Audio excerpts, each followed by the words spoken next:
And now to the Commander-in-Chief. President William Ruto now says religious organizations will not be regulated in the country. Speaking when he attended a church service at the AIC Milimani, the head of state poured cold water on a proposed religious organizations regulation bill that is currently before the Senate, saying the freedom of worship is guaranteed in the Constitution. The president's remarks comes in the wake of increased uproar among clerics rejecting the proposed legislation on regulations of churches.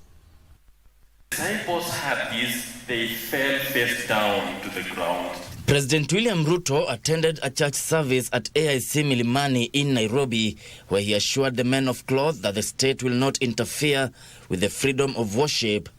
I know that there are proposals that have been made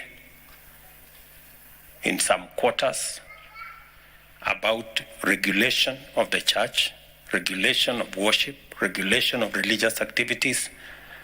I want to remind those who are pursuing that kind of exercise that the Constitution of Kenya is very explicit on the freedom of worship.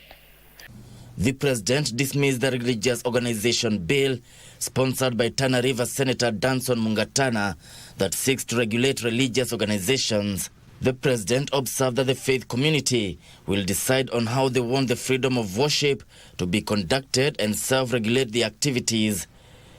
Kenya shall continue to be a God-fearing nation, and we will defend the freedom of worship in our republic.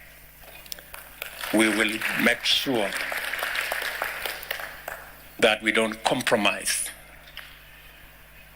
and there will be no limitations or compromise on the freedom of worship in Kenya.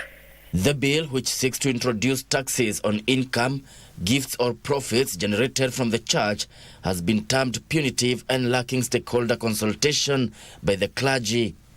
The bill also proposes a fine of 5 million shillings or 3 years in jail or both for any religious leader who operates an unregistered organization. And I want to ask those who have ideas to allow religious leaders themselves to develop how they want to regulate themselves and how the church, how religious organizations are going to go forward. Because that was the recommendation of the task force I appointed under Reverend Taba Mushimi, that the religious body in Kenya will decide how they want to make sure that the freedom of worship in Kenya is protected. The president, however, assured faithfuls his government will never put limitations on the freedom of worship. Wishuk Washira, Sunday Express.